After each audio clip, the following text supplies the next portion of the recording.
안녕하세요. 저는 30대 중반의 주부입니다. 저는 대학 시절 친구의 소개로 3대3 미팅을 하게 되었어요. 그때 만난 쑥맥 의대생과 눈이 맞아 5년간 길고 긴 연애를 했고 행복한 연애 끝에 결혼을 하게 되었습니다. 결혼 전 제 남편은 정말 자상한 사람이었어요. 제가 무슨 케이크 진짜 맛있다고 말하면 그것을 기억해 두었다가 다음에 만날 때 사다 주곤 했죠. 그리고 다른 친구들은 연애하다가 자주 싸운다고 하던데 저는 그와 다퉈본 적이 없었어요. 왜냐하면 그는 항상 절 위해주고 제게 모든 것을 맞춰주는 천사였거든요. 그와 사귀는 동안은 제가 세상의 중심이 된 것만 같았습니다. 연애가 길어지다 보니 그와 자연스럽게 결혼을 준비하게 되었어요. 양가 상견례도 무사히 마쳤고 결혼식장도 호텔 예식으로 예약을 했죠. 상견례 날 뵌 예비 시어머니는 예비 남편의 옷무새도 체크해주고 식사할 때 반찬도 숟가락 위에 놓아주며 무척 잘 챙겨주시더군요. 예비 남편의 말로는 예비 시어머니는 남아선호 사상이 강한 분이시라고 했어요. 그래서 자신이 생각해도 누나보다 자신에게 더 많은 걸 해주셨다고 하네요. 그리고 예비 남편을 의사로 만들기까지 아들의 학원 시간표는 물론이고 하루 공부 계획표까지 전부 플랜을 짜주셨다고 해요. 한마디로 남편의 일거수일투족을 모두 관리하셨던 거죠. 물론 남편 본인의 노력도 있겠지만 어머님의 노력도 대단하셨던 걸로 봐서는 보통 시어머니는 아니겠구나 싶었습니다. 제 예상대로 시어머니는 의사 아들에 대한 자부심이 대단하셨어요. 혼수로 30평대 아파트와 외제차를 구입해 줄 것을 요구하셨고 예단비는 1억에 호텔 예식 비용을 모두 저희 친정에서 부담하는 걸로 하자고 하시더군요. 저희 엄마는 사돈 어른이 아들 갖고 장사하는 기분이 든다며 못마땅해 하셨지만 딸 결혼을 망칠 순 없기에 시댁에서 원하는 대로 조용히 예단을 준비해 주셨습니다. 마침내 결혼식 날이 되었고 저는 예쁜 드레스를 입고 그와 결혼을 하게 되었어요. 그런데 어쩐지 그는 가장 행복해야 할 날인데 표정이 썩 좋지 않더라고요. 웃지도 않고 무표정한 얼굴로 결혼식을 진행하길래 저는 그가 긴장돼서 그런가 보다 생각했습니다. 다행히 신혼여행에서는 얼굴도 편안해 보이고 즐겁고 신나하더라고요. 신혼여행이 끝나고 나자 우리는 각자의 일상으로 돌아왔습니다. 저는 학교 교사여서 학교로 출근을 했고 남편은 대학 병원으로 출근을 했어요.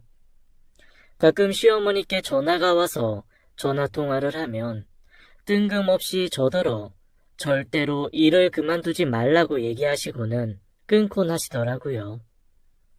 원래부터도 계속 일할 생각이었지만 시어머니가 전화까지 해서 저렇게 얘기하시는 게 정말 불쾌했습니다.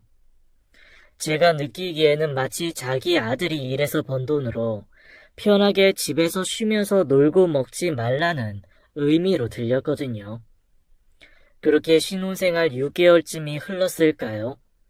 결혼 후 그가 저를 대하는 태도가 좀 달라졌다는 걸 느꼈어요. 저에게 시큰둥하고 자상하지도 않았습니다. 결혼 전에 그 남자가 맞나 싶을 정도로 저에게 차갑게 대했어요. 여느 레지던트들처럼 제 남편도 하루하루를 무척 바쁘게 지냈습니다. 그래서 신혼집이 대학 병원에서 멀지 않은 곳에 위치해 있었음에도 불구하고 그는 병원에서 잔다며 집에 들어오지 않는 날들이 잦아지곤 했죠. 어느 날은 며칠을 안 들어오길래 제가 그의 속옷과 옷가지들을 챙겨서 그가 일하는 병원으로 찾아갔습니다. 그리고서는 병원 1층 로비에 와 있으니 혹시 지금 내려올 수 있냐고 전화를 했죠.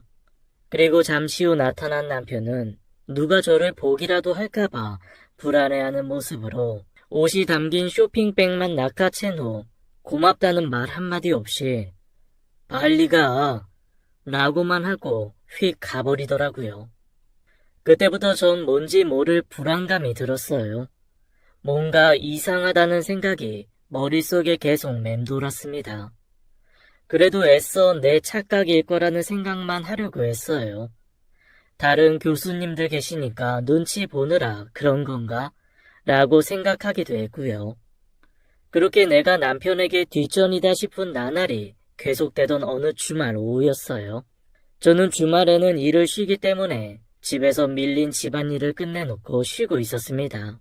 그런데 갑자기 집 현관 비밀번호를 누르는 소리가 들리더니 그가 집에 들어오더라고요. 제가 깜짝 놀라 이 시간에 웬일이야 하고 말을 거는데 그는 말없이 자신의 서재방으로 들어가 문을 잠가 버리더군요. 갑작스러운 귀가에 들어오자마자 자기 방으로 들어가 문을 잠그니 무슨 일이 있는 건 아닌지 걱정이 되더라고요. 그의 방 앞에서 노크를 하며 무슨 일이냐며 문 좀 열어보라고 했고 남편은 지금 혼자 있고 싶으니 자기를 내버려 두라고 했습니다. 전 남편의 말에 더 이상 아무 말도 할 수 없었어요.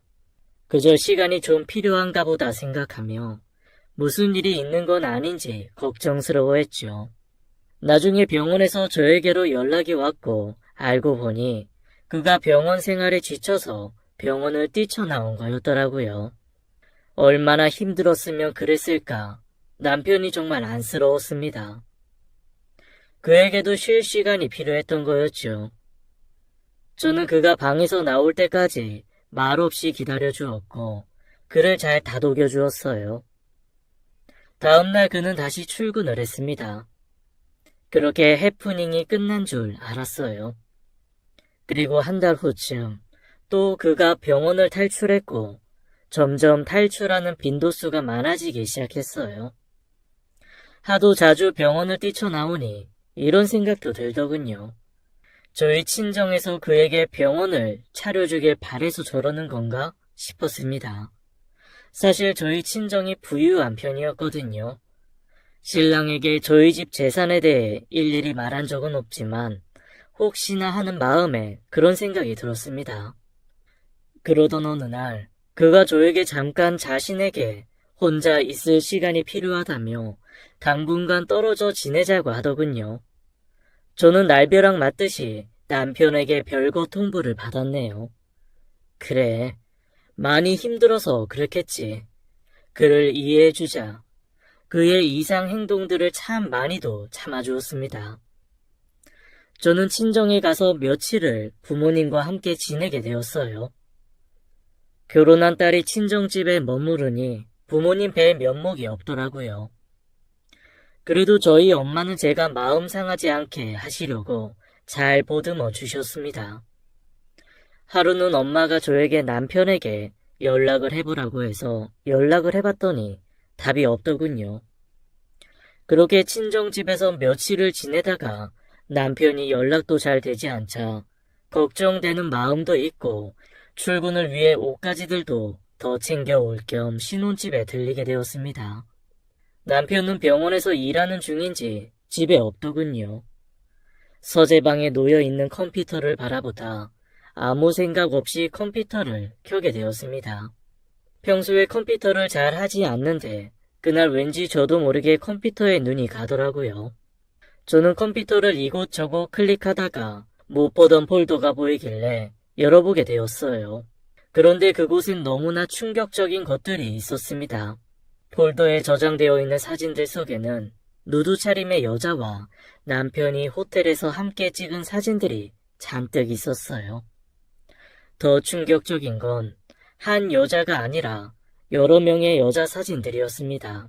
사진에 있는 여자들과 있던 장소가 하나같이 다 다른 걸로 보아서는 남편은 제가 없는 동안 원나잇을 하고 다녔던 것 같더라고요.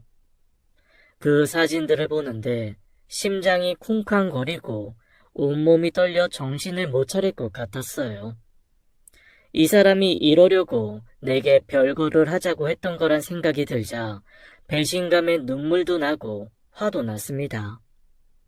나중을 위해서 증거를 수집할 목적으로 떨리는 손으로 재빨리 그 사진들을 제 메일로 전송시켰어요. 그리고 곧이어 현관문 비밀번호 누르는 소리에 너무 놀라 저도 모르게 후다닥 컴퓨터를 껐습니다. 남편이 들어오더니 네가 왜 여기 있냐며 차갑게 물었고 저는 쌀쌀 맞은 남편의 말투에 눌려왔던 감정들이 터져나왔어요. 저는 최대한 차분하게 말하고 싶었지만 떨리는 목소리로 남편에게 가까스로 말했습니다. 내가 여기 있으면 안 될 이유라도 있어? 내가 왜 내 집에도 못 들어와야 되는데 내가 있으면 딴 여자들이랑 바람 피우는데 방해라도 되나 보지? 컴퓨터에 증거를 아주 고스란히 올려놨더라. 덕분에 이혼 진행은 쉬워지겠어. 조만간 이혼서를 보낼 테니까 도장이나 준비해놔. 너 설마 내 컴퓨터 뒤졌냐? 왜 남의 물건에 함부로 손을 대? 뭐? 남의 물건? 그래, 이 컴퓨터는 오빠가 사온 거니까 이제 남의 물건 맞네. 근데 여기 우리 아빠가 사준 내 집이야. 오빠나 남의 집에 있지 말고 당장 나가지 그래? 그리고 내가 싫어져서 이혼하고 싶은 거면 진작 말을 하지 그랬냐? 나 속이고 뒤에 몰래 창녀 같은 애들 만나고 다니면서 멀쩡한 사람 바보 만들지 말고 당신 같은 사람 때문에 멀쩡한 의사들이 욕먹는 거야. 그러자 남편은 자신은 이혼할 생각은 없다며 이건 잠깐 스트레스 푸느라 호기심에 몇 번 그런 거라고 바람 피운 건 아니라는 궤변을 늘어놓더군요. 한마디 미안하다는 말 없이 변명만 하는 뻔뻔한 모습에 치가 떨렸습니다. 그러면서 하는 말이 네가 처음부터 병원 차려준다는 말 했으면 이런 일도 없었잖아. 너네가 왜 이렇게 눈치가 없냐? 내가 스트레스 안 받으면 이렇게 밖으로 나돌지도 않았을 거 아니냐고. 뭐? 오빠 진짜 어이없네. 바람핀 것도 모자라서 오빠가 저질스럽게 몸 굴리고 다닌 주제에 병원을 차려달라고? 오빠 이 정도밖에 안 되는 사람인 줄 알았으면 애초에 만나지도 않았어. 저는 친정으로 돌아가 이 사실을 알렸어요. 부모님들도 남편에게 큰 배신감을 느끼시고 분노하셨습니다. 저도 이날 참 많이 울었네요. 내가 어쩌다가 이런 남자랑 결혼을 했을까? 연애를 짧게 한 것도 아닌데 어떻게 5년간 본인 성격을 꼭꼭 숨기고 있다가 결혼하고 돌변할 수 있을까? 사람 참 무섭다. 이런 생각들만 났습니다. 정말 연애하는 동안엔 너무나 자상했던 사람이어서 결혼 후에 이렇게 변할 줄은 상상도 못했어요. 아내에게 무심하고 병원 일에 무책임하고 뒤로는 몰래 원나잇을 즐기는 남자라니요. 이 일을 겪고 나니 결혼식 날 그의 표정도 이해가 되더라고요. 자기가 먼저 결혼하자곤 했지만 결혼 후 자기 하고 싶은 건 못하고 발목 잡힐 것 같아서 내심 걱정하는 그런 찌질남의 표정이었던 것 같네요. 저의 부모님들은 그와의 이혼을 적극 찬성하셨고 저도 더 이상 저런 변태 원나잇 남편과는 인생을 함께하고 싶지 않았습니다. 이혼하기로 마음 먹은 후 시어머니께 남편의 원나잇 사진을 보내고 전화를 해 이 사실을 알려주었습니다. 그런데 어찌나 자기 아들 잘못을 감싸시는지. 예, 의사가 책상에 앉아서 공부만 하다 보면 머리도 좀 식힐 겸 그럴 수도 있지. 넌 겨우 그런 걸 가지고 무슨 이혼을 한 해 만에 시어머니한테 천하질이니? 그리고 애초에 네가 내조를 잘했으면 이런 일도 없었을 거 아니야. 게다가 우리 민준이가 너한테 친정에 가 있으라고 했다는데 넌 굳이 신혼집에 들어가서 이 사단을 내니? 엄연히 따지면 네 잘못도 있는 것 같구나. 라고 하시는데 전화통화 내내 전화기를 던져버리고 싶은 마음이 굴뚝 같았습니다. 어머님, 잘못이라뇨. 입은 삐뚤어졌어도 말은 바로 하셔야죠. 저 민준 씨가 혼자 있고 싶다고 해서 제 집에서 나와서 친정집에 머물러주는 배려도 해줬고요. 일 때문에 바쁘다며 집에 안 들어오는 것도 실은 내색 한 번 안 했어요. 게다가 맞벌이 하면서 남편 집안일 한번 지켜본 적 없다고요. 그리고 더군다나 전 매일 밤 남자 갈아치워가며 잠자리 한 적도 없거든요. 적반하장도 유분수지. 어머니, 실성하셨어요? 라고 말하고는 전화를 뚝 끊어버리는데 시어머니의 욕하는 소리가 어렴풋이 들리더라고요. 온몸이 떨려 더는 전화를 붙잡고 있을 수가 없었습니다. 이 소식은 그에게도 전해줬고 그는 저에게 전화를 걸어 왜 자기 부모님한테 그런 얘기를 했냐고 고래고래 소리를 지르더군요. 방귀 낀 놈이 성낸다더니 모전자전이 따로 없었습니다. 남편은 미안하다, 잘못했다 말 한마디 없이 자기 부모님한테 그 사진을 뿌렸다는 게 몹시도 화가 났나 봅니다. 지금 다시 생각해도 괘씸하네요. 그 후로 저희는 합의 이혼을 하기로 했습니다. 그런데 그 과정에서 시어머니와 또 고성이 오고 갔네요. 너, 우리 민준이가 벌어온 월급 한 푼도 빼지 말고 가져와. 그 돈 다 썼는데? 다 써서 한 푼도 없어요. 넌 의사 월급이 그게 얼만데 그걸 다 썼다는 거야. 의사 월급 그게 뭐 얼마나 한다고. 아무튼 다 써서 한 푼도 없다고요. 억울하시면 소송 거시면 되잖아요. 이게 따박따박 어디서 말 대답이야? 됐고 할 말 있으면 변호사 통해서 하세요. 라고 하고는 전화를 끊어버렸습니다. 그 후로 오는 전화는 받지 않았네요. 시어머니도 이것저것 알아보셨는지 더 이상 연락이 없더라고요. 변호사 써봐야 변호사 비용만 나가고 건질 게 없다고 판단하셨는지 더 이상 남편 월급을 가져오란 소리는 안 하셨습니다. 마지막으로 신혼집에 있던 물건들을 정리하러 간 날 시어머니가 딱 버티고 소파에 앉아있더군요. 시어머니가 무슨 일로 여기 오셨나 했더니 저에게 여기 있는 물건 하나도 못 가져가니까 손끝 하나 건들지 말고 나가라 라며 엄포를 놓더군요. 정말 어이가 없었습니다.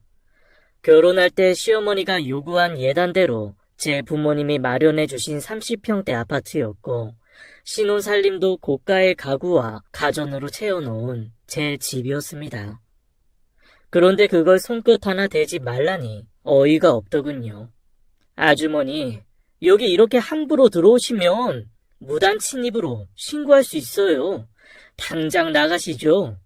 잊으셨나 본데 이 집, 가전 가구, 심지어 남편이 타고 나간 차까지 전부 제 명의예요. 그 사람한테도 차 갖다 놓으라고 했으니까 그리 하세요. 그리고 아주머니, 뻔뻔한 건 알았는데 이렇게 구질구질한 사람인 줄은 몰랐네요. 나중에 이혼 준비하다 알게 된 사실인데 시어머니는 그 집과 차를 공동 명의로 사주신 건 줄 아셨나 봐요. 아무튼 그날 저는 제 옷가지와 친구들에게 선물 받은 물건들 몇 개만 챙겨서 나왔고 현관문 비밀번호도 바꿔버렸습니다. 약 1년간의 결혼 생활을 끝으로 그렇게 저희는 갈라섰고 그 후로 저는 하는 일도 더 잘 되고 마음 편하게 잘 살고 있었죠.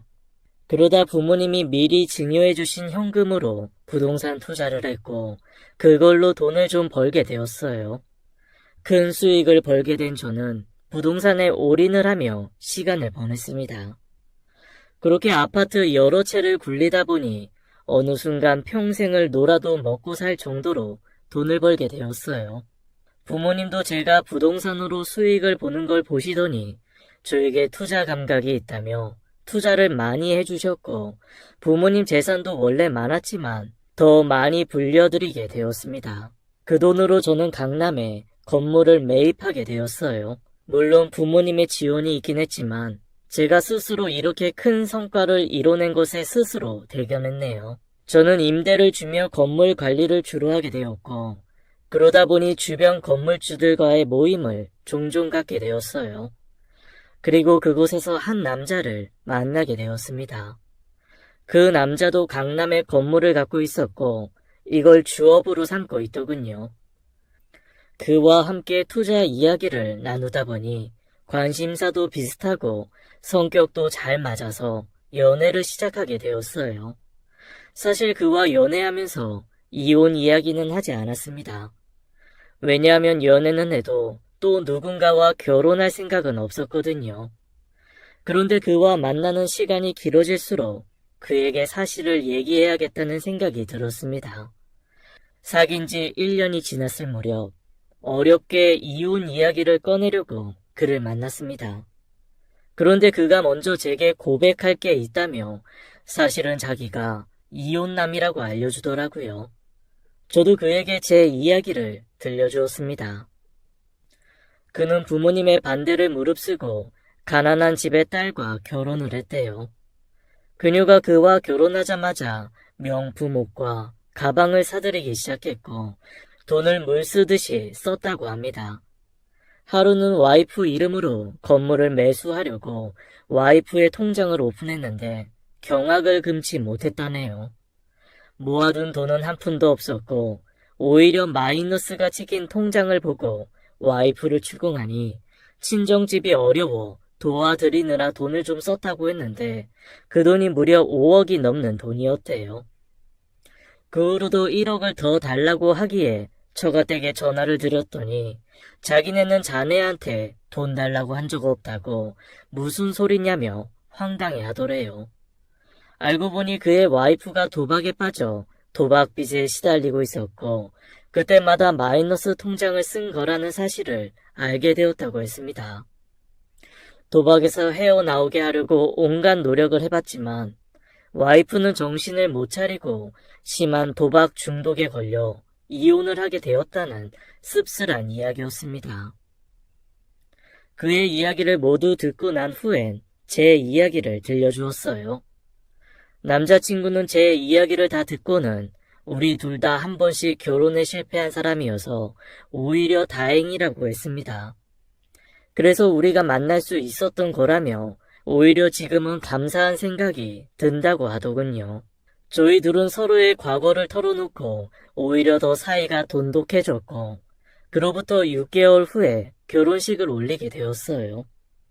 시부모님도 저를 많이 예뻐해 주셨고 저희 부모님도 듬직한 남편을 무척 마음에 들어 하셨습니다. 저희 둘은 허니문 베이비를 갖게 되었고 양가 부모님의 축복 속에서 정말 행복한 나날을 보냈죠. 그렇게 쌍둥이 아기가 태어났고 저는 육아를 하며 행복한 시간을 보내고 있었어요. 그렇게 3년이 흘렀습니다. 그러던 어느 날 가족들과 식사를 하는데 시아버지께서 병원 모임이 있는데 그곳에 함께 참석했으면 하시더라고요. 시아버지께서 병원 건물을 하나 가지고 계셨는데 그곳 사람들에게 손자들을 자랑하고 싶으신 것 같았어요. 왜냐하면 시아버지의 손주들 사랑이 무척 크셨거든요. 매일 지인들에게 사진으로만 보여주시다가 직접 보여드리고 싶었나 봐요. 저는 흔쾌히 알겠다고 하고 초대장을 받았습니다. 그 초대장에는 땡땡병원 이사장 김도진이라고 아버님의 성함이 쓰여 있었어요. 저는 아버님이 병원 이사장님이신 건 미처 몰랐는데 그날 집에 가는 길에 남편에게 물으니 땡땡병원 이사장이시고 이번에 10주년 행사를 하는 거라고 얘기해 주더군요. 며칠이 지나 땡땡병원 10주년 행사날이 되었어요. 저는 남편과 아이들을 챙겨서 시부모님과 함께 호텔에 마련된 행사장에 도착했습니다. 시아버지는 단상에 올라가 10주년 축하 연설을 하시고 저희는 예약석에 앉아서 아버님의 연설을 경청하고 있었죠. 저는 쌍둥이 아이들을 챙기느라 정신이 없었는데 첫째가 뛰어다니다가 한 의사와 부딪혀서 그분 옷에 음료수를 잔뜩 쏟고 말았어요. 그분께 죄송하다 인사드리려고 얼굴을 보는데 그건 다름 아닌 제 전남편이더군요. 제 전남편도 저를 알아보고는 깜짝 놀라며 말을 걸더라고요.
네가 여긴 웬일이야? 우리 시아버지가 땡땡병원 이사장님이시거든. 오늘 병원 10주년 행사라고 해서 온 거야. 네가 어떻게 이사장님 아들이랑 결혼을 했어? 나 당신이랑 이혼하고 하는 일마다 다 잘 되더라. 그래서 나 강남에 건물까지 사게 됐어. 건물주 모임에서 만난 게 내 남편이고. 그때 남편이 옆으로 와서 전 남편과 인사를 시켰죠. 제 남편은 그가 전 남편이라는 사실을 알고는 좀 놀라는 눈치였지만 보란듯이 제 어깨를 감싸안더군요. 나중에 한 사실이지만 남편은 제 전 남편에게 우리 이렇게 행복하게 잘 먹고 잘 산다, 뭐 그런 걸 보여주고 싶었대요. 그 후 남편은 제 전 남편에 대해 알아보았나 봐요. 지인들을 통해 들은 사실로는 전 남편이 같은 병원에 근무하는 엄청 예쁜 간호사와 결혼을 했는데 그 간호사가 다른 의사와 바람이 나서 애를 떠넘기고는 집을 나갔다더라고요. 그래서 전 시어머니가 아이를 돌보고 남편은 퇴근 후 집 나간 와이프를 찾으러 다닌다고 하더군요. 지금은 병원에 소문이 파다하게 나서 조만간 사직서를 쓸 것 같다는 이야기가 의사들 사이에 돈다고 했습니다. 저랑 같이 살 때 문란한 행동으로 제 가슴에 대못을 박더니 저랑 헤어지고 나서 자기랑 똑같은 여자를 만나서 힘들게 산다는 얘기를 들으니 기분이 묘하더라고요. 제가 딱히 그 사람에게 복수할 마음은 없었지만 저는 제가 잘 사는 모습을 보여줌으로써 전 남편에게 복수하는 것 같아 과거의 상처가 씻겨 내려가는 기분이었어요. 뿌린 대로 거둔다는 말이 있잖아요. 여러분은 지금 옆에 있는 사람에게 잘해주고 계신가요? 지금 가진 곳이 가장 좋은 곳이다 라는 말도 있더라고요. 저는 현재에 감사할 줄 아는 사람이 되려고 매일 노력하고 있어요. 여러분에게도 좋은 일만 가득하시길 바라며 이 글을 줄입니다. 지금까지 사연 읽어주는 남녀 예행 이야기였습니다.